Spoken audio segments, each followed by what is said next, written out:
जय मसीह की।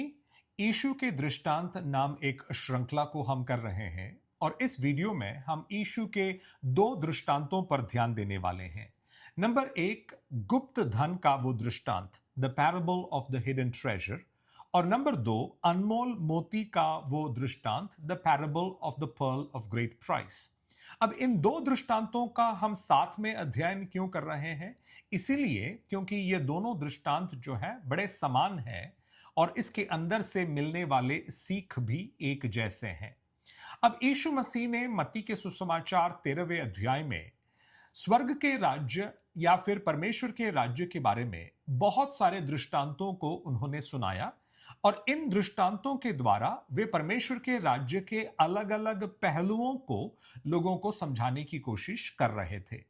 अब मैंने पहले एक वीडियो में बताया था कि इजरायलियों के मन में मसीहा के बारे में उनका जो सोच था, स्वर्ग के राज्य के बारे में उनका जो सोच था, वो राजनैतिक था।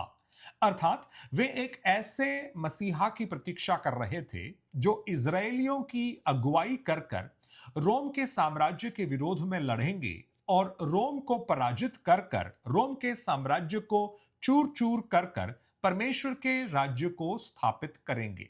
इस प्रकार का एक राजनैतिक मसीहा का और एक राजनैतिक स्वर्ग के राज्य का प्रतीक्षा ये लोग कर रहे थे और यीशु जो है इस प्रकार के सोच को, इस प्रकार के विचार को सुधारना चाहते थे और बदलना चाहते थे।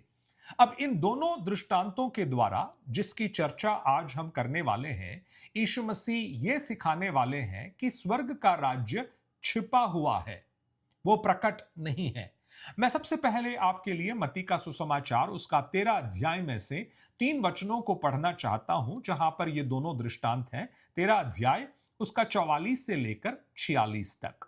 यीशु कह रहे हैं, स्वर्ग का राज्य खेत में छिपे हुए धन के समान है, जिसे किसी मनुष्य ने पाकर छिपा दिया और आनंद के मारे जाकर अपना सब कुछ बेचकर उस खेत को मोल लिया। 45 और 46वां वचन, फिर स्वर्ग का राज्य एक व्यापारी के समान है जो अच्छे मोतियों की खोज में था। जब उसे एक बहुमूल्य मोती मिला तो उसने जाकर अपना सब कुछ बेच डाला और उसे मोल लिया। अगर आपने ध्यान दिया तो इन दोनों दृष्टांतों में स्वर्ग का राज्य जो है छिपा हुआ है। एक में एक खेत है जिसमें एक छिपा हुआ धन किसी को मिलता है और दूसरे दृष्टांत में एक मोती है जो बड़ा अनमोल है, सबों के पास वो उपलब्ध नहीं है, लेकिन एक व्यक्ति उसको ढूंढता है।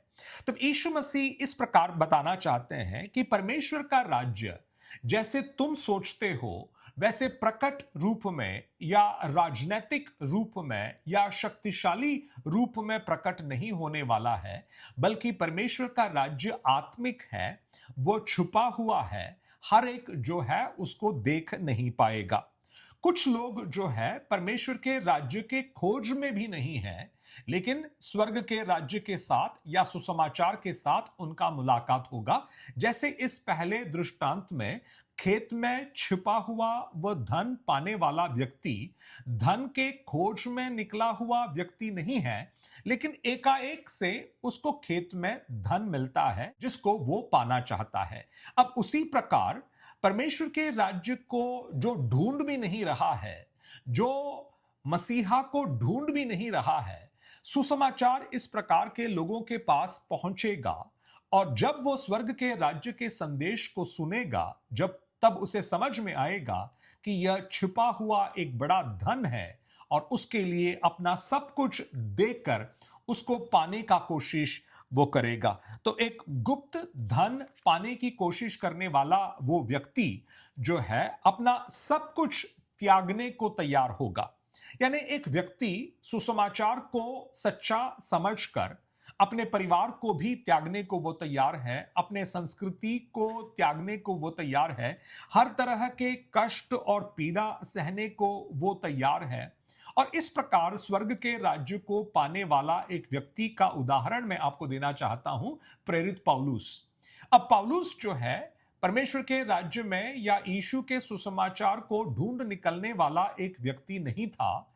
वो एकाएक से यीशु के साथ उनका मुलाकात हो जाता है, और जब उनका मुलाकात हो जाता है और यीशु को वो सच्चा जान लेते हैं, तब अपने जीवन के सब कुछ को त्याग कर यीशु को पाने के लिए वो तैयार होते हैं। यहूदी धर्म में उनका मान और सम्मान था। यहूदी धर्म के बहुत सारे रीति रिवाजों से उपलब्ध उनके बहुत सारे अनमोल वस्तु थे, लेकिन उन सबों को त्याग कर वे यीशु मसीह को पाने को जिस प्रकार से तैयार होते हैं, उस प्रकार स्वर्ग के राज्य में प्रवेश करने वाले लोग होंगे। ऐसे यीशु मसीह जो है, इसके पहले दृष्टांत के द्वारा, गुप्त धन के दृष्टांत के द्वारा हमें सिखाना चाहते हैं। अब वो दूसरा दृष्टांत जिसमें अनमोल मोती का दृष्टांत है, उसमें यह व्यापारी जो है अच्छे मोतियों के खोज में था। वो खोजते खोजते जब वो जाता है, एक अच्छा मोती पाता है, बहुत बहुमूल्य एक मोती पाता है, और उसको समझ में आया कि यह मोती जो है अन्य सारे मोतियों से बढ़कर है। इसीलिए फिर एक बार सब कुछ बेचकर इस मोती को प्राप्त करने की कोशिश करता है। एक व्यक्ति है जो दूसरे सदी में रहता था, उनका नाम जस्टिन मार्टर ऐसा है।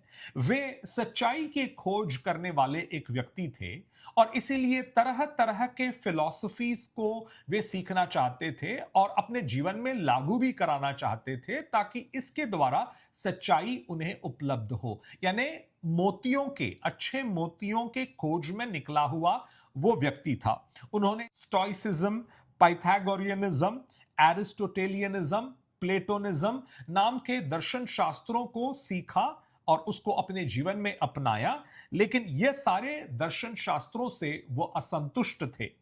तो एक बार एक बुजुर्ग मसीही ने उनके पास आकर यीशु मसीह के बारे में उनको बताया, और विशेषकर पुराने नियम में यीशु मसीह के बारे में जो भविष्यवाणियां थी उसके बारे में उन्होंने उनको बताया। और जस्टिन मार्टर ने जब इन सारे चीजों का अध्ययन किया, तब उनको पता चला कि जिस चीज के खोज में मैं था, वो चीज जो है यीशु मसीह में मुझे उपलब्ध है। और इसीलिए अपने सारे उन अन्य फिलॉसफीज को छोड़कर, अपने सारे उन अन्य मोतियों को छोड़कर वे यीशु मसीह को अपने जीवन में प्राप्त करने के लिए तैयार होते हैं। तो परमेश्वर का राज्य यद्यपि मुफ्त है, कुछ लोगों को सब कुछ नष्ट होगा, ऐसे भी यीशु मसीह इन दृष्टांतों के द्वारा हमें समझा रहे हैं। उनको सब कुछ कुर्बान करना होगा, सब कुछ त्यागना होगा। तो दो तीन सीख जो इन दो दृष्टांतों से स्वर्ग के राज्य के बारे में हमें सीखने को मिलता है, वो नंबर एक यह है कि स्वर्ग का राज्य जो है छिपा हुआ है। वो वैसे प्रकट और राजनैतिक नहीं है जैसे यहूदी उसके बारे में प्रतीक्षा कर रहे थे, बल्कि यह छिपा हुआ है क्योंकि यह आत्मिक है और यह अनदेखा परमेश्वर का राज्य है। नंबर एक।